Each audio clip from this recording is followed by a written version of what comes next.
আরও একটি গুরুত্বপূর্ণ পয়েন্ট এখানে চলে আসবে, এই আরও একটা মতবিরোধের বিষয়, সেটা হচ্ছে আরাফার সিয়াম নিয়ে। আরাফার সিয়াম নিয়ে একটা মতবিরোধ আছে যে জিলহজ মাসের 9 তারিখ যখন হাজিরা মক্কায় আরাফার মাঠে অবস্থান করে, সেটাকে বলা হয় মানে সেদিন যদি দোয়া করা হয় দোয়া কবুল হয়, এবং সেদিন আরাফার দিনে সিয়াম রাখার কথা হাদিসে উল্লেখ করা আছে। এখন কথা হচ্ছে সৌদি আরবে যেদিন জিলহজ মাসের 9 তারিখ, বাংলাদেশে সেদিন জিলহজ মাসের 8 তারিখ। হ্যাঁ, দক্ষিণ আফ্রিকা সহ বিভিন্ন দেশে সেদিন জিলহজ মাসের 10 তারিখ অর্থাৎ ঈদের দিন।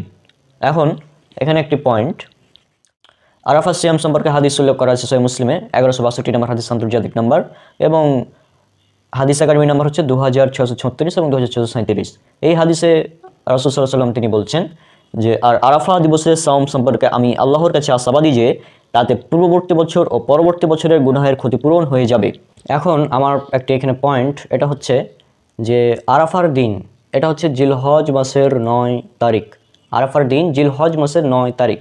এখন আমার প্রশ্ন, আমি যদি রমজান মাসের 27 তারিখ আরাফার মাঠে গিয়ে দোয়া করি, তাহলে কি আরাফার মানে যে ফজিলত সেটাকে আমি পাবো? উত্তর হচ্ছে না, পাবো না।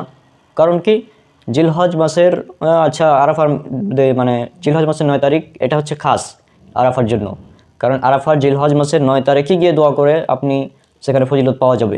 কিন্তু আরাফার এই ফজিলত অন্য কোনো তারিখে পাওয়া যাবে না, কারণ ইয়ম মানে হচ্ছে দিন, ইয়ম ও আরাফা যেটা সেটা হচ্ছে জিলহজ মাসের 9 তারিখ। আর ইয়ামুন নাহার বা মানে কোরবানি করার দিন, ঈদের দিন, সেটা হচ্ছে জিলহজ মাসের 10 তারিখ।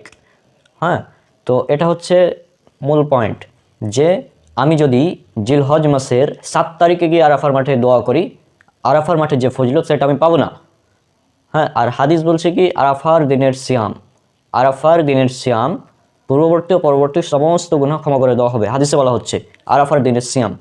তাহলে এখানে উল্লেখ্য বিষয় ভালোভাবে লক্ষ্য করুন, আমি যদি আরাফার মাঠের 9 তারিখ ছাড়া অন্য কোনো দিন মানে এই ফজিলত নিতে চাই, তাহলে সেটা পাওয়া সম্ভব নয়, কারণ এটা আরাফার মাঠের সাথে সম্পৃক্ত নয়, এটা হচ্ছে ওই দিন ওই তারিখ এর সাথে সম্পৃক্ত, অর্থাৎ জিলহজ মাসের 9 তারিখ।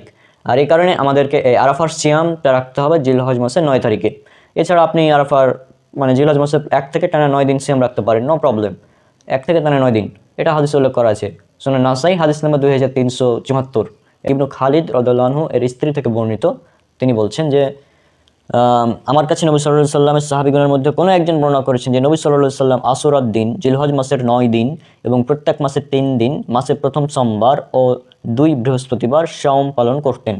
তো এই হাদিস থেকে স্পষ্ট যে আপনি জিলহজ মাসের প্রথম একটানা 9 দিন সিয়াম পালন করুন, কোনো সমস্যা নেই। তবে যদি আরাফার ফজিলত পেতে চান, তাহলে আপনাকে জিলহজ মাসের 9 তারিখ সিয়াম রাখতে হবে। হ্যাঁ, এখন এটা মতভেদপূর্ণ মাসালা, অনেকে বলছে যে না, যেদিন হাজিরা যে মানে আরাফার মাঠে অবস্থান করবে, অর্থাৎ জিলহজ মাসের সৌদি আরবে যেদিন জিলহজ মাসের 9 তারিখ সেদিনই মানে সিয়াম পালন করতে হবে। তাহলে আমার প্রশ্ন, যারা আমেরিকা বা মানে অন্যদিকে থাকে, যারা সৌদি আরবের একদিন আগে চাঁদ দেখতে পায়, তারা কি ঈদের দিন সিয়াম রাখবে আরাফার? প্রশ্ন, এই প্রশ্নের কোনো উত্তর তারা দিতে পারবে না। হ্যাঁ, কারণ ঈদের দিন সিয়াম রাখা তো যাবে না, এটা সবাই একমত। হ্যাঁ, আমার এখানেই হচ্ছে মূল পয়েন্টটা লক্ষ্য করুন, তাহলে বুঝতে পারবেন। এজন্যই বলা হচ্ছে যে নিজ নিজ শহরের চন্দ্রোদয় দেখে সিয়াম রাখতে হবে এবং ঈদ পালন করতে হবে। সিয়াম পালন করতে হবে নিজ নিজ দেশের চাঁদ অনুযায়ী।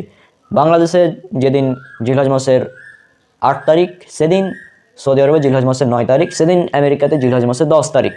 তাহলে আরাফার সিয়ামটা এই 3 দেশের মানুষ কোথায় কিভাবে রাখবে?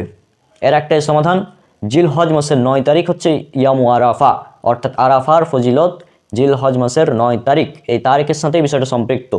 কারণ আমি যদি জিলহজ মাসের 2 তারিখে গিয়ে মানে আরাফার ময়দানে দোয়া করতে থাকি, আমি সেই ফজিলত পাবো না, আমাকে ওই জিলহজ মাসের 9 তারিখেই যেতে হবে সৌদি আরবের, তাহলে আমি সেই ফজিলতটা পাবো। আশা করছি বিষয়টা একদম স্পষ্ট আপনাদের নিকট।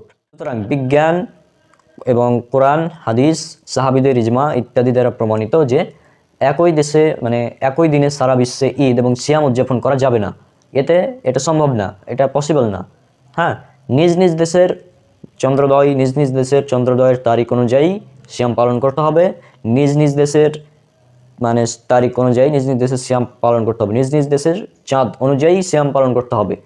চাঁদ দেখে, মূল পয়েন্ট একটাই, তোমরা চাঁদ দেখে সিয়াম রাখো, চাঁদ দেখে সিয়াম ছাড়ো, চাঁদ দেখে সিয়াম রাখো, চাঁদ দেখে সিয়াম ছাড়ো, এটা হচ্ছে মৌলিক পয়েন্ট। সহিহ বুখারী হাদিস নাম্বার 1909। এই হাদিস যদি আপনাদের মাথায় থাকে, তাহলে সব বিষয় ক্লিয়ার হয়ে যাবে ইনশাআল্লাহ। হ্যাঁ, তো আশা করছি আজকে বিষয়টি স্পষ্ট। আর আরাফার দিনে সিয়াম এটাও রাখতে হবে জিলহজ মাসের 9 তারিখ, কারণ আরাফার ফজিলত এটা জিলহজ মাসের 9 তারিখেই পাওয়া যাবে। 8 তারিখে আপনি জিলহজ মাসের এই ফজিলত পাবেন না, বা 10 তারিখে পাবেন না।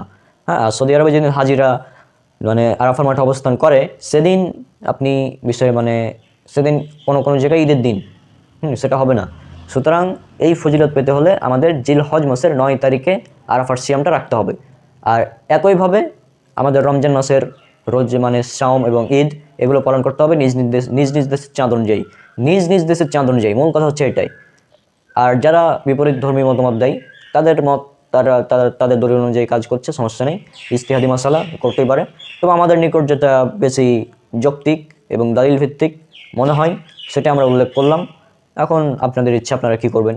আশা করছি এই মতভেদপূর্ণ এই বিষয়টি নিয়ে আপনারা কিছুটা হলেও বুঝতে পেরেছেন।